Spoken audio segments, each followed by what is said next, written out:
Humberto Vargas Balaguer, me acompañan el doctor Pedro Sánchez Herrero y Mauricio Mantelli, la estrella del aula H.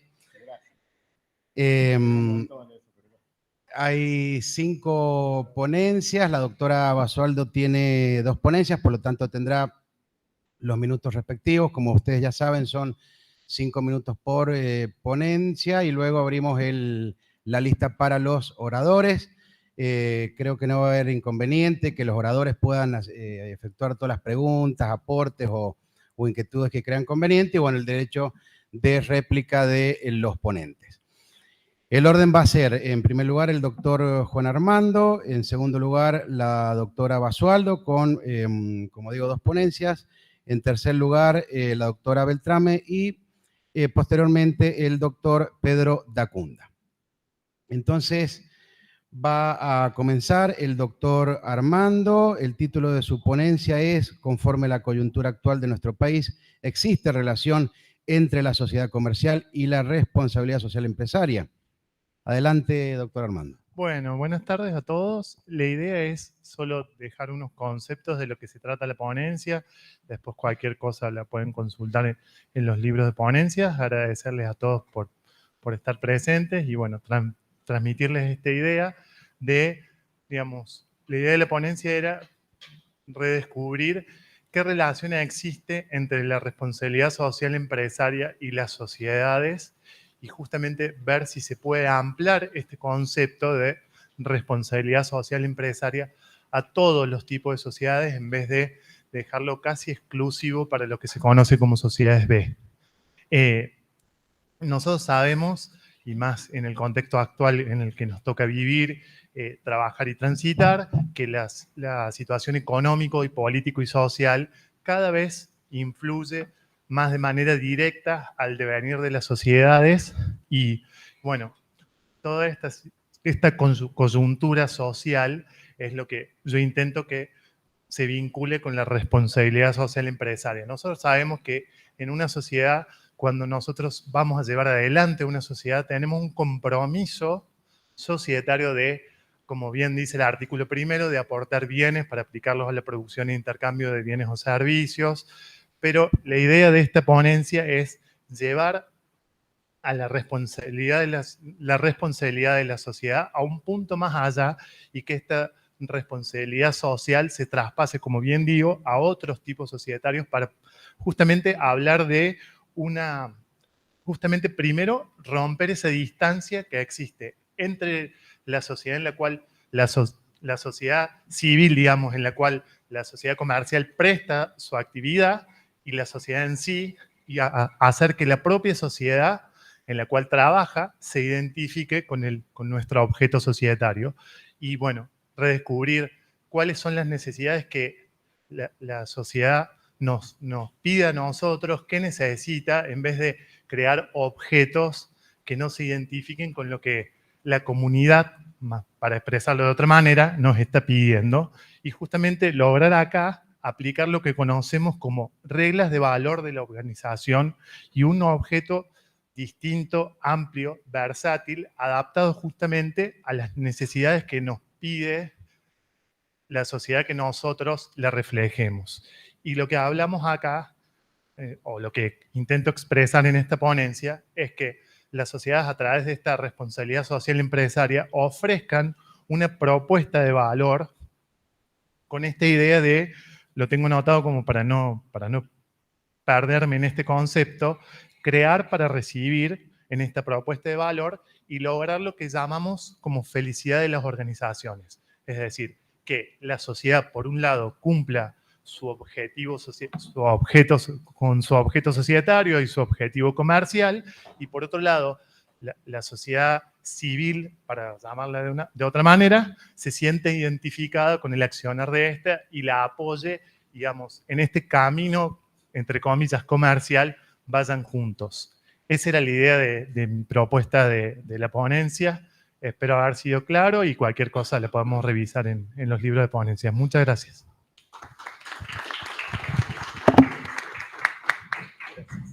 Muchas gracias, doctor Armando. A continuación defenderá sus ponencias la doctora María Eugenia Basualdo, La primera se titula Consideraciones desde el derecho societario sobre la conducta empresarial responsable, desafíos y oportunidades, que está en el tomo 2, página 197. Y la segunda ponencia se titula Reflexiones sobre los proyectos de ley de sociedades e interés colectivo, que figura en el tomo 2, página 205. Adelante, María Eugenia. Bueno, la primera ponencia tiene que ver con esta relación entre la responsabilidad social empresaria y la conducta empresarial responsable, que parecieran que tenía una denominación común, un mismo término. Sin embargo, son dos modelos distintos. La responsabilidad social empresaria es una conducta voluntaria entre las empresas y los stakeholders, mientras que la conducta empresarial responsable se basa en el respeto de los derechos humanos. Ese respeto de los derechos humanos, nosotros siempre tenemos que vincularlo o relacionarlos con los instrumentos internacionales que son vastos, más nuestro derecho local, nuestro derecho doméstico y, como todos saben, con nuestro título preliminar del Código Civil y Comercial, que nos lleva a aplicar estos instrumentos. La conducta empresarial responsable gira o circula en relación a tres documentos básicos, ¿sí? Esos documentos básicos o base, por así decir, son las líneas directrices de la OCDE, los principios rectores de Naciones Unidas y lo que tiene que ver con el convenio tripartito de la OIT, de la Organización Internacional de Trabajo. Si nosotros nos basamos en las líneas directrices de la OCDE, que es un documento de 1976, que luego fue revisado en el año 2011, vamos a encontrar que son recomendaciones que hacen los gobiernos a empresas multinacionales.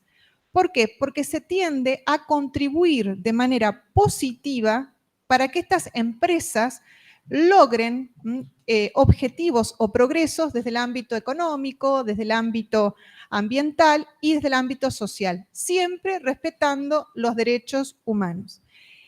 Ahí nos encontramos con que la OCDE también tiene lo que nosotros denominamos una guía de debida diligencia, que fue aprobada en el año 2018. Este documento viene un poco a interpretar, a dar un apoyo práctico a las empresas para ver cómo estas empresas pueden poner en práctica las líneas directrices de la OCDE. Es importante marcar que las líneas directrices de la OCDE tienen una importancia en nuestro país en los puntos nacionales de contacto. Es decir, los puntos nacionales de contacto que se encuentran en Cancillería, en Argentina, tienden a bajar estas líneas directrices de la OCDE. Ese es el primer documento base, ¿no? Las líneas directrices de la OCDE y la guía de debida diligencia. Luego tenemos el convenio tripartito de la Organización Internacional de Trabajo, que vincula los tres sectores, es decir, vincula el gobierno, vincula las empresas y también la representación sindical de las mismas. El otro documento, que es el documento que últimamente se ha analizado, que tiene que ver con los principios rectores de empresas y derechos humanos de Naciones Unidas, es un documento que tiende a analizar las repercusiones de las normas y de las prácticas actuales que tienen las empresas, ¿verdad? Y que tiene que ver también con el respeto de los derechos humanos. ¿Qué sucede con los principios rectores de empresas y derechos humanos? Se basan en tres pilares, ¿sí? Pilar 1, pilar 2 y pilar 3. El pilar 1 refiere al Estado. Es decir, nosotros tenemos que tener en claro que el Estado debe realizar todas aquellas políticas necesarias para prevenir, para mitigar, para investigar, para castigar y para reparar cuando realizan prácticas en violación a los derechos humanos. El Estado debe hacer cumplir la ley. El pilar 2 se refiere a que las empresas deben respetar los derechos humanos. porque las empresas deben cumplir las normas de derecho doméstico y las normas internacionales. Las empresas deben abstenerse de infringir los derechos humanos, ¿sí? Y deben hacer frente a las consecuencias negativas. ¿Cómo lo van a realizar? A través de compromisos, de políticas, de directrices que las empresas van a llevar a cabo a través de la debida diligencia en materia de derechos humanos. Hay que identificar, hay que mitigar y hay que responder. Las empresas tienen que responder frente a las consecuencias negativas que genera esa actividad en violación a los derechos humanos. Estos principios rectores articulan con otro documento que es la guía de trabajo también de Naciones Unidas. Y esa guía de trabajo nos generan preguntas y respuestas para poder interpretar estos principios rectores. Hay otro documento que también pivotea junto con estos y que conversa con estos, que tiene que ver con la guía práctica de la IVA, ¿sí? Que es de la Asociación Internacional de Abogados, que la idea es cómo los abogados y las abogadas podemos bajar estos principios rectores en el asesoramiento que hagamos en relación a el vínculo o la actividad empresarial. Siempre teniendo presente esto que estamos afirmando, que es el respeto a los derechos humanos. Ahora bien, ustedes van a decir, bueno, ¿y esto cómo lo vinculamos con el derecho societario? ¿No? Esa era un poco la idea de mi ponencia, es decir, mi ponencia es vinculemos, hagámonos dialogar con el derecho societario, porque si no es como que la conducta empresarial responsable va por un lado y la actuación empresarial por el otro. Y no es así, no es así. ¿Dónde podemos vincular la conducta empresarial responsable con el derecho societario? Bueno, en muchísimos temas. Uno de ellos tiene que ver con el gobierno corporativo, con la debida diligencia, con la responsabilidad penal, con los programas de integridad, con las empresas que contratan con el Estado, ¿sí? Ahí nosotros también podemos aplicar lo que nosotros estuvimos desarrollando hasta ahora, y también con la paridad de género, con la paridad de género en la estructura empresarial. No me voy a referir, porque ya hemos presentado una ponencia con la profesora de Césaris, que se ha debatido también en esta comisión, pero no podía omitir la influencia que la conducta empresarial responsable y los derechos humanos tienen que ver con la paridad de género en la empresa. Tanto en la composición de los órganos de administración como en todos los niveles de la empresa. Es decir, cómo la empresa aplica esa paridad en los distintos niveles, en los contratos desde suministro a sus empleados, ¿sí? Con los inversores con los cuales se vincula. Y ahí la conducta empresarial responsable y la perspectiva de derechos humanos es vital para poder lograr ese objetivo. El otro elemento donde lo vemos son las sociedades de garantía recíproca. ¿Por qué nos interesan las sociedades de garantía recíproca en este ámbito cuando hablamos de conducta empresarial responsable y derechos humanos? Porque la sociedad de garantía recíproca presta garantía a las empresas y podría exigirle una inversión sustentable. Podría ver cómo esas empresas en las cuales la sociedad de garantía recíproca les presta garantía respetan los derechos humanos. ¿Qué medidas están tomando en relación a los derechos humanos? ¿Qué política ambiental tienen? ¿Qué política de género tienen? Entonces me parece que no es menor el papel que juegan las sociedades de garantía recíproca en lo que tiene que ver a conducta empresarial responsable y derechos humanos. Por último, ahí paso mi otra ponencia, por último, tiene que ver con las sociedades de beneficio e interés colectivo, que lo trato en mi primer ponencia. Bien, ahora pasaría a la segunda. Ahora paso a la segunda ponencia. ¿Qué es lo que tenemos? Sí, no sé si quieren decir. Ya he empleado 9 minutos. Listo, de todas maneras, le damos 2 para la segunda. Ya está. Ay, gracias. Muy amable. Bueno, las sociedades de beneficio e interés colectivo. Me dedico a analizar todos los proyectos que se encuentran vigentes, son 3, Me detengo en el último proyecto porque veo una diferencia notoria con el resto de los proyectos que se habían presentado anteriormente, porque el último proyecto se llama Ley de Sociedades y Cooperativas de Beneficios de Interés Colectivo. Es decir, no solamente aplicaría para las sociedades, para los tipos societarios, sino que aplicaría para las asociaciones y las cooperativas. ¿Por qué se busca asociaciones y cooperativas? Bueno, yo creo que ahí cuando dentro de los fundamentos del mismo proyecto se tiende a buscar una similitud con las entidades de economía, social que existen en el derecho europeo, ¿no? Entonces ahí nosotros vemos esto del vínculo, de incluir a las asociaciones. Bueno, las asociaciones también las tenemos incluidas en la Ley General de Sociedades en el artículo 3. Y las cooperativas, como nosotros sabemos, realizan también producción e intercambio de bienes y servicios, es decir, que tienen el mismo objeto societario, pero obviamente la forma del derecho de retorno, las características democráticas y la empresa de autogestión no la tiene el derecho societario, pero la tiene la cooperativa. Es decir, por último, analizando los 3 proyectos, y ya con esto cierro, ¿cuántas empresas BIC existen en el país hoy? 124. Ese es el número que hay. Quienes desarrollan este modelo empresarial que pivotea en la cuestión ambiental, en la cuestión social, entienden o a veces manifiestan que no es necesaria una regulación legal, que con lo que ya tienen el modelo puede funcionar igual. Creo que nos tenemos que sentar y analizar a ver si es conveniente una regulación para las sociedades de beneficio e interés colectivo.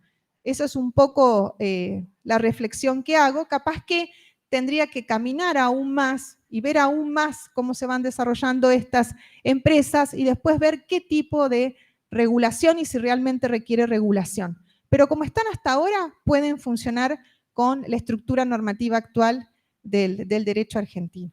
Gracias.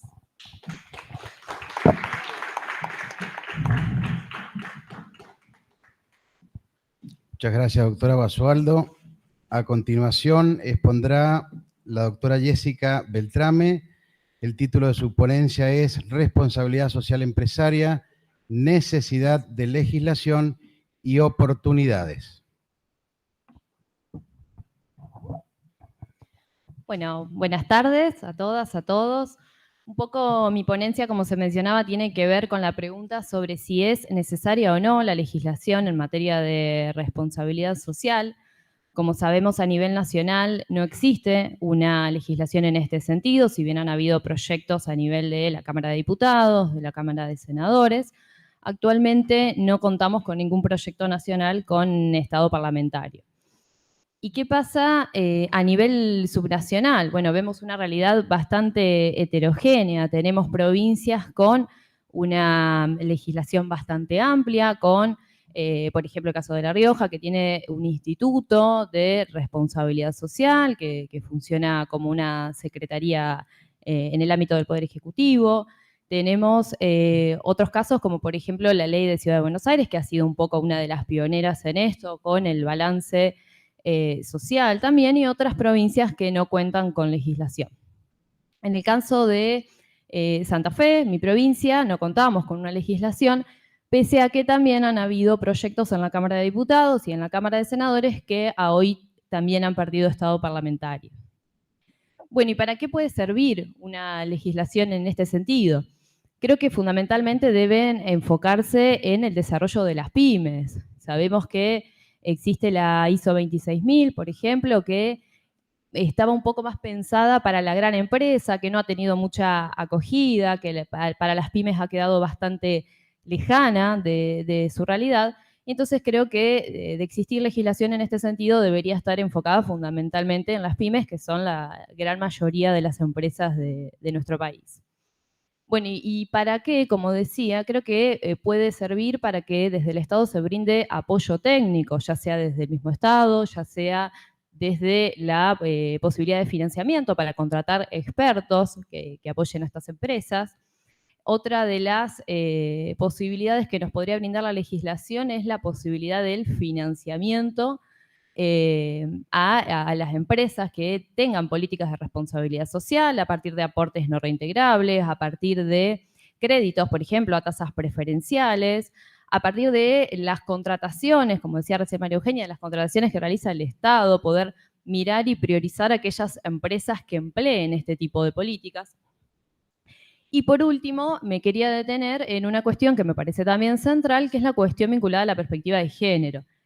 Ahí creo que, si bien el enfoque más robusto está dado por esta perspectiva de género y derechos humanos, de que las empresas deben tener políticas de género porque es una cuestión de derechos humanos, me gustaría también sumar un aporte de tipo económico, que tiene que ver con que aquellas empresas que no tengan en sus modelos de negocios innovaciones de género, que tengan sesgos de género, pierden oportunidades, pierden dinero. Y eso creo que también es un motivo por el cual las empresas están mirando estas cuestiones cada vez más. Las mujeres somos actualmente más del 50% de los consumidores y usuarios. Un ejemplo, ya para cerrar de esto, tiene que ver, por ejemplo, con la industria gamer de los videojuegos. Siempre se pensó como una industria muy masculina y hace algunos años las desarrolladoras están empezando a realizar avatars con mujeres o equipos de fútbol con también equipos de fútbol femeninos. Y el CEO de Sony hace un tiempo nos había dicho que las consolas de videojuegos eran casi el 50% eran propietarias mujeres. Esto quiere decir que vieron ahí un nicho de mercado que el sesgo de género no les permitía ver. Como conclusión, entonces, de la ponencia, creo que no es necesaria una legislación, porque, bueno, las conductas socialmente responsables son voluntarias, pero sí creo que bien direccionadas pueden ser muy útiles para mejorar la competitividad de nuestras pymes.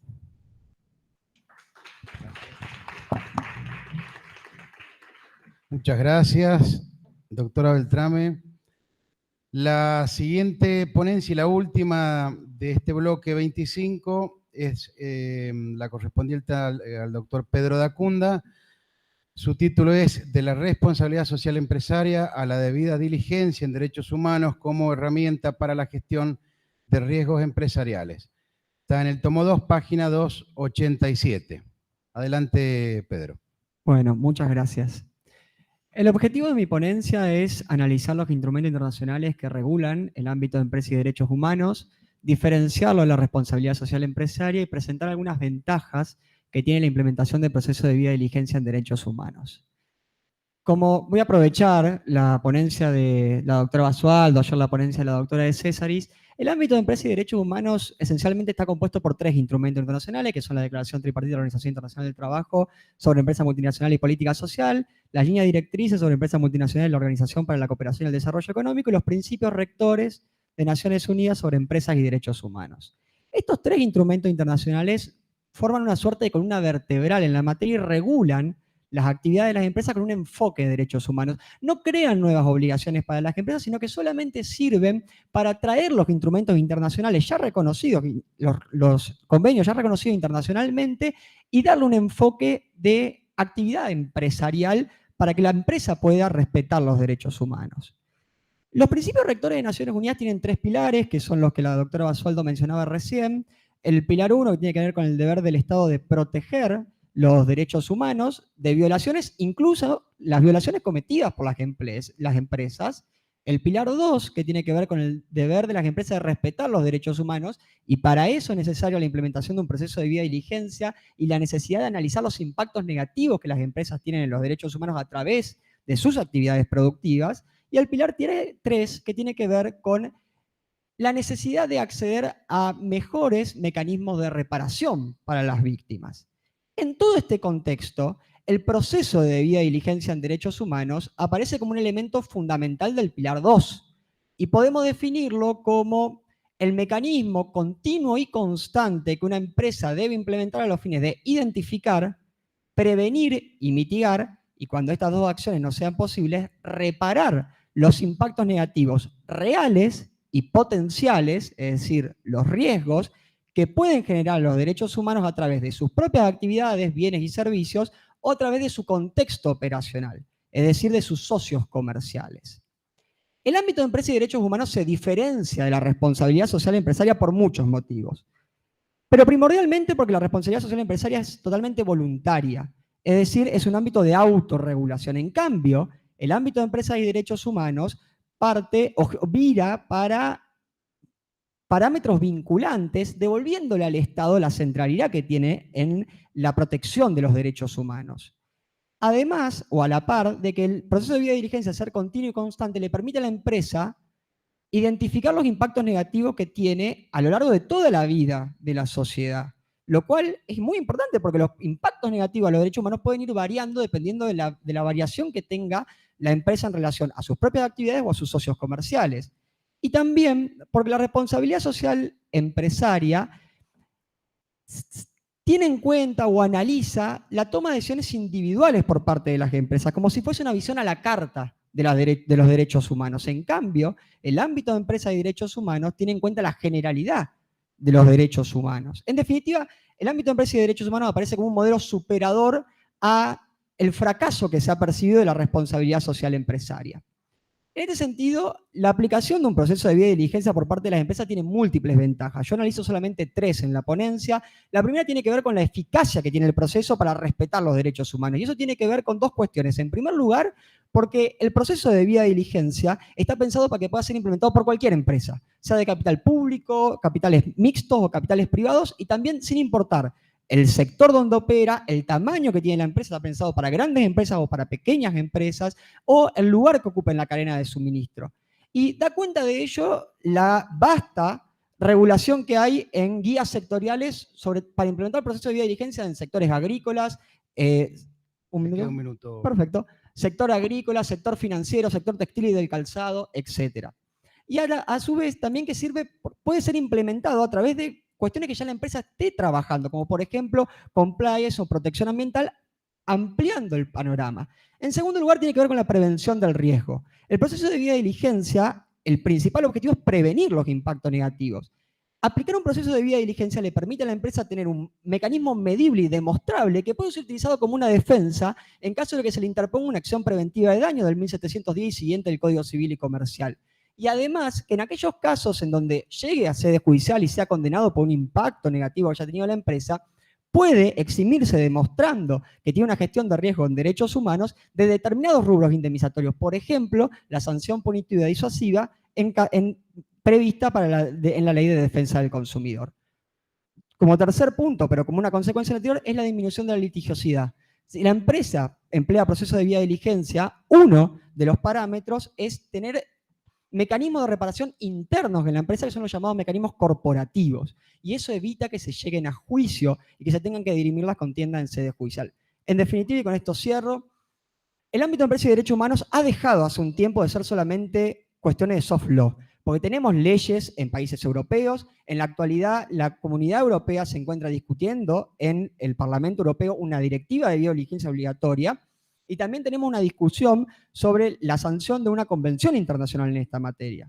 A la vez que sentencias judiciales, incluso de nuestro país, han utilizado los principios rectores para interpretar las obligaciones de las empresas.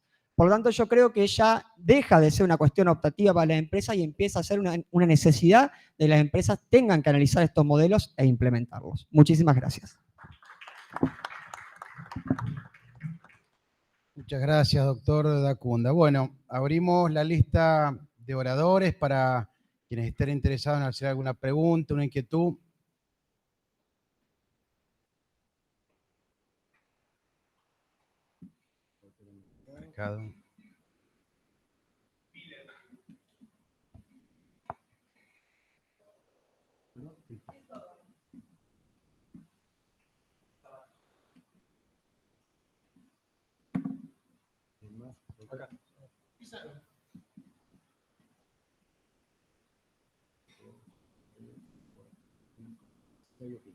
Bien, entonces comenzamos con... ¿quién fue el primero, Mauricio?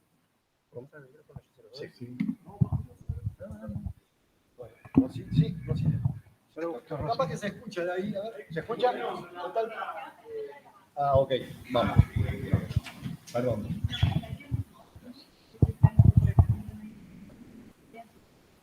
Bueno. Bien. Ah, puede... Para que se vea el video. Está bien, no, yo porque por el tiempo, digo, si todos tenemos que subir. No, felicitar a todos los ponentes y para la doctora Basualdo, ¿vos considerás que no se debería modificar o que esta ley de sociedades, para las sociedades BIC, es un vehículo viable? ¿No considerás que se podría atentar contra lo que es la causa del contrato de sociedad conforme al artículo 1? Esta idea de tener otra finalidad y que pueda alterar de alguna manera o la responsabilidad de administradores o los derechos de los socios respecto a dividendos, ¿no? No sé si se entendió la pregunta. Nada más.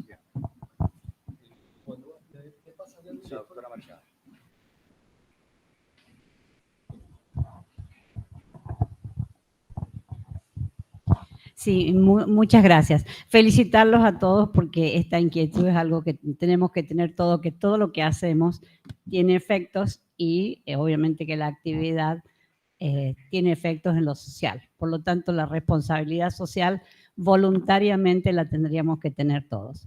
El doctor Rosito se anticipó.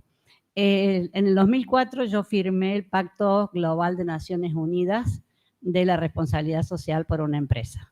O sea que desde ahí lo vengo siguiendo y es parte del programa de materia privado 4 en la Facultad de Derecho. En el 2007 presenté una ponencia y quiero recalcar lo que dijo el doctor. No confundamos responsabilidad social empresaria como un acto volitivo, voluntario, de que vamos a trabajar dentro de los principios de Naciones Unidas, que en su momento fueron 10 y luego agregaron algo que para la Argentina es muy importante, que es la transparencia y no colaborar con la corrupción. Y otra cosa es que nosotros hablemos de la causa de la sociedad. El artículo 1 es muy claro y al día de hoy estamos discutiendo si en una sociedad puede o no durante años, que me consta algunas, se ha renunciado al derecho de distribuir dividendos en pro de capitalizar o patrimonializar a la empresa, en lo cual creo y que es posible y si en tanto y cuanto lo decidamos en una asamblea, no podríamos decir que la minoría, en tanto y en cuanto no hayamos abusado por muchas formas, podría a lo mejor no repartirse dividendos. Eso está en lo voluntario, está en la causa del contrato. El otro tema es lo que es la ley. Que yo cumpla las leyes laborales no es responsabilidad social, es cumplir la ley, es cumplir el derecho positivo. El que yo no atente contra el medio ambiente no es responsabilidad social, es obligación de todos y cada uno de nosotros. Así podría hacer referencia a unos temas. Sí creo en los incentivos, que ese sería el caso de las empresas B o las de interés común o lo que hablaron de los últimos leyes que estaban en la legislatura. Entonces, por favor, no abandonemos el valor del derecho positivo. O sea, voluntariamente responsabilidad social empresaria. Legalmente cumplir siempre la ley. Puede ser ley aun cuando no tengamos la figura de las BIC, sí, ¿cuándo? Cuando en el contrato hayamos dispuesto que el porcentaje tal de las utilidades va a ser utilizado para acciones sociales. Muchísimas gracias.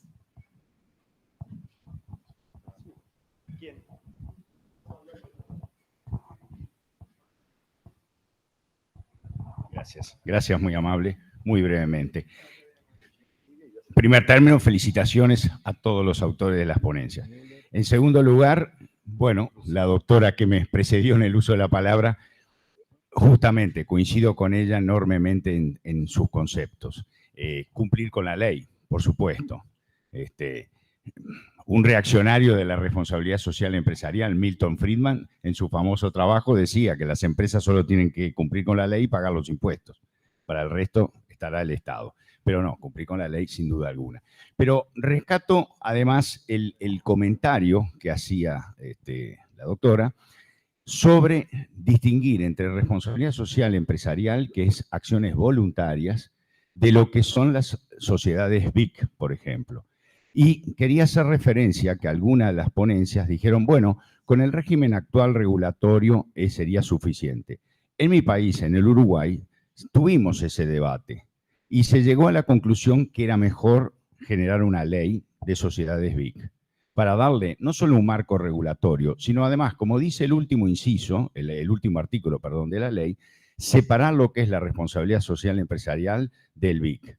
De tal manera que no ocurra, por ejemplo, como pasó en Italia, que se empezaron a confundir y entonces toda empresa que hacía responsabilidad social empresarial debía ser BIC, porque no estaba afuera. No, son dos cosas absolutamente distintas.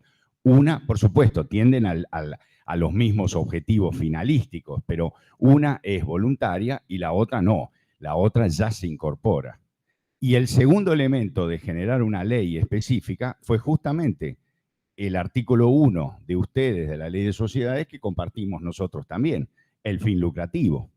Y entonces los objetivos ambientales y los objetivos sociales se deben incorporar al estatuto y por eso la ley permite ampliar ese propósito finalístico en relación al artículo 1 de la Ley de Sociedades. Gracias. Bueno, para aprovechar el tiempo, a modo de comentario, primero felicitar a todos los ponentes. Yo creo que la responsabilidad social empresaria no solamente está vigente, sino que muchas empresas del mundo tienen un compromiso social muy grande y de mucha lealtad para con su público consumidor. Y verdaderamente un compromiso social con el consumo ambiental, o sea, concretamente. Y acá en Argentina tenemos la ley, la 8.488 de Mendoza, que es la ley de responsabilidad social empresaria, que da beneficios impositivos, fiscales a las empresas que se ajustan. Bueno, después voy a adelantar algunas cosas, pero en verdad que yo creo que la responsabilidad social tiene su fuerza, digamos, por derecho propio, ¿no? Que tiene su propia naturaleza jurídica y su propia importancia. Simplemente eso. Muchas gracias.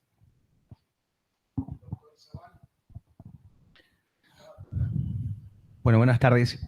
Primero felicitar a todos los ponentes y realmente expresar la satisfacción de introducir estas cuestiones de derechos humanos y algunos marcos normativos que no son usualmente mencionados en este tipo de eventos. Y sobre ese último punto me quiero referir especialmente. Aplaudo que se traiga sobre la mesa de discusión algo que mencionó una de las ponentes, vinculado con lo que son los ámbitos en los que se dirimen ciertos conflictos, que son los PNC o los puntos nacional de contacto, vinculado con las recomendaciones de OCDE, que son, como lo dijo el doctor Dacunda, son el ámbito idóneo para resolver conflictos en esta materia. Y yo por eso quiero felicitar, soy abogado de una compañía multinacional y esto habitualmente no se conoce, no se habla, y me parece que creo que realmente felicito que hayan traído este tema de discusión.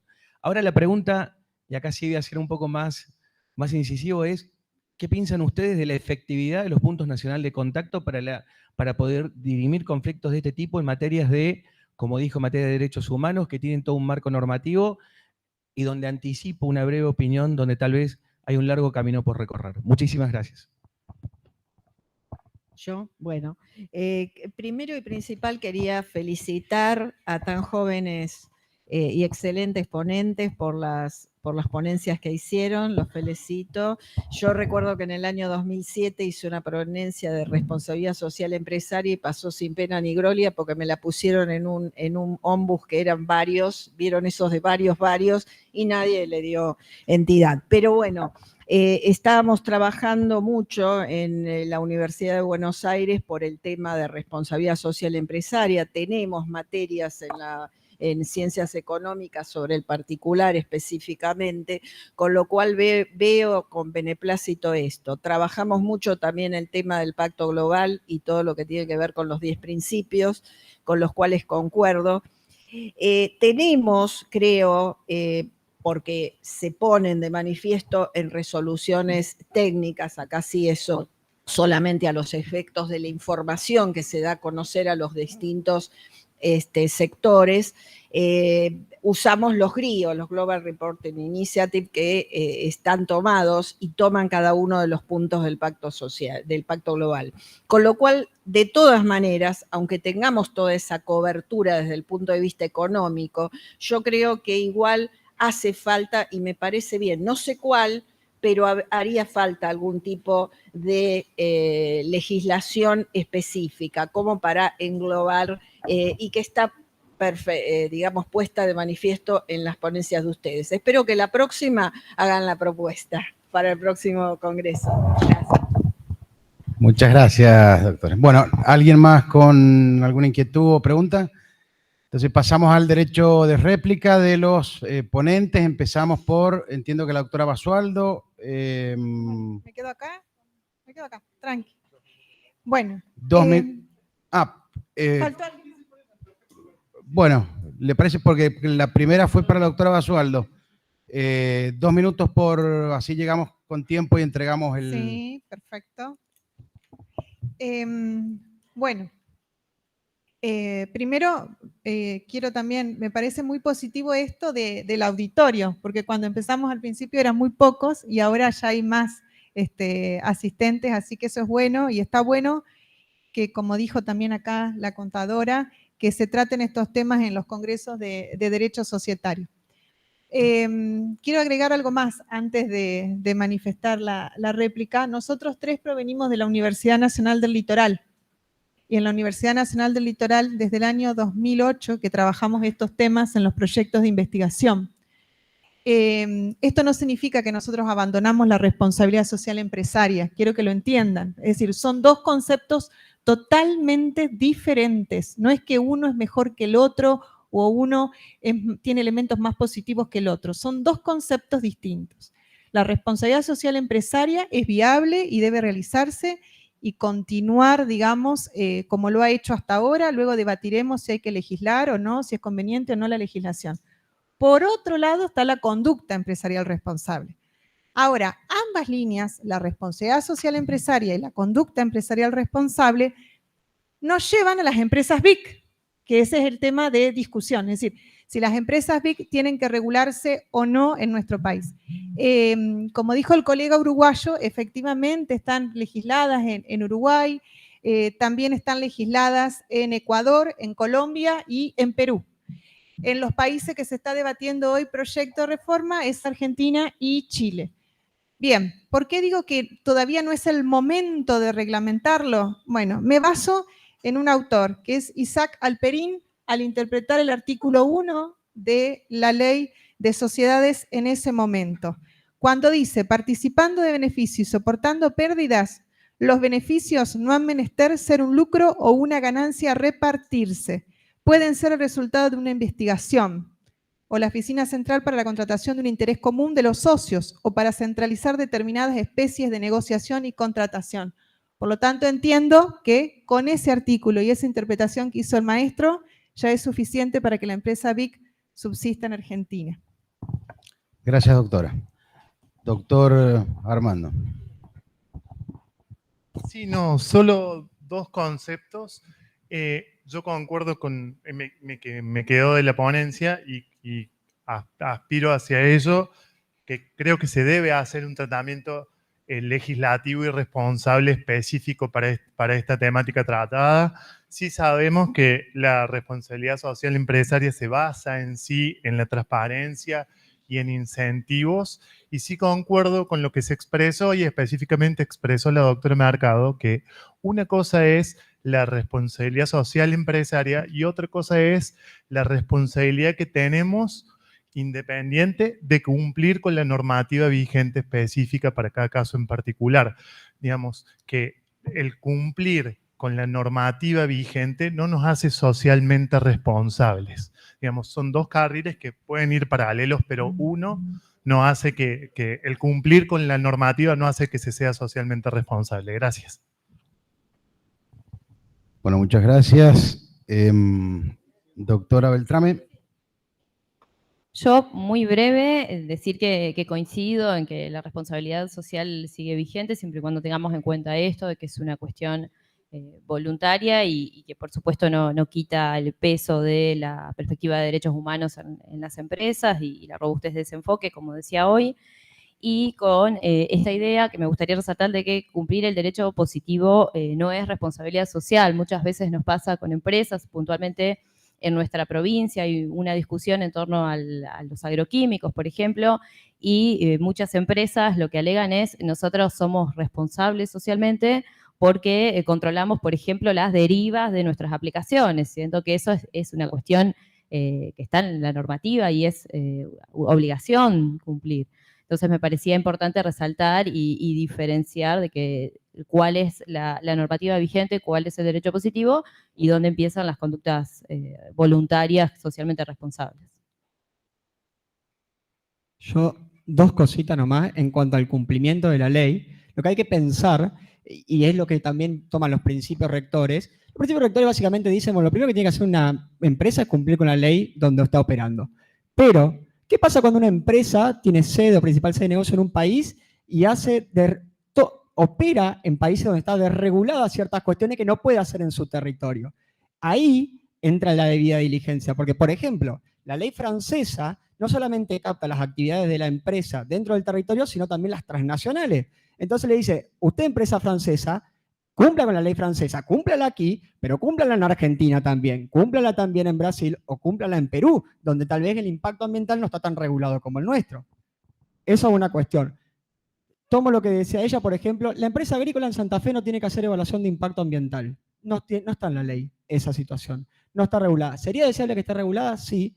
Pero si una empresa aplicaría debida diligencia, tendría que hacerlo igualmente, porque es totalmente compatible el proceso de diligencia con el impacto ambiental, el estudio de impacto ambiental. Y no voy a dejar de responder lo del PNC. El PNC yo creo que puede ser efectivo en tanto y en cuanto se utilice de buena manera. Hay países de América Latina que lo han utilizado muy bien, Colombia lo ha utilizado para resolver problemas, por ejemplo, con la hotelera de Cameron, de forma muy rápida, muy eficiente. Lamentablemente en Argentina los pocos procesos que se han presentado en el PNC han sido lentos y con una respuesta ineficaz. Y por eso también, si bien el PNC es importante, siempre hay que dejar, no deja de ser una instancia administrativa y siempre hay que dejar la instancia judicial para la resolución de problemas a los derechos humanos que pueden no resolverse en el PNC. Bueno, muchas gracias. Nos quedan 2 minutos para entregar y continúa el otro bloque. 2 cuestiones quería aportar o acotar respecto a la responsabilidad social empresaria. Coincido con la doctora Mercado y la doctora Beltrame, creo que tiene que seguir siendo voluntario. Lo hablamos con mi amigo Diego Sabat antes de venir acá. Si hay que regular o no, considero a título personal que es voluntario. Y una figura interesantísima, las sociedades BIC. Yo recuerdo en las jornadas en UADE, me pareció algo muy curioso, nunca había sentido hablar de las empresas B. La vio usted, doctora Mercado, también éramos muy poquitos en una aula, por lo menos a mí me parecía algo muy ajeno a lo nuestro. Comencé a indagar, me presenté una ponencia en Mendoza, también éramos muy pocos, pero veo que es un tema que va creciendo. Como dice el colega uruguayo, a mi criterio, si bien es perfectamente viable en nuestro país, el artículo 1 de la Ley General de Sociedades, que en Argentina dice beneficios, no utilidades, o sea, lo que da el marco es más amplio que generar utilidades. Y el artículo 3, es decir, que habilita la estructura de una asociación civil, digamos, bajo la estructura societaria. En Uruguay no lo tienen. Entonces, perfectamente viable, pero a mi criterio creo que necesitarían un marco legal para darle más seguridad jurídica, y hay una cuestión fundamental para preservar la responsabilidad del administrador, porque el administrador de una sociedad BIC, recordemos que tiene triple impacto, es decir, no solamente tiene que preservar y velar por la utilidad económica de toda empresa, si no, no subsiste, no puede hacer beneficios si no le va bien económicamente a la empresa, sino también él tiene que preservar por el impacto social y ambiental. Entonces, su responsabilidad en cuanto a los stakeholders se amplía. Creo que una ley le daría un marco de protección, una ley mínima, no hagamos un nuevo tipo, sino, como dicen estos proyectos, adaptemos con ciertas mayorías a una sociedad BIC o como se le quiera llamar del estilo. Bueno, felicitar las ponencias, excelentes, muy claras, muy concisos. Felicitar a los quienes han participado y bueno, muchas gracias. Estamos cerrando este bloque.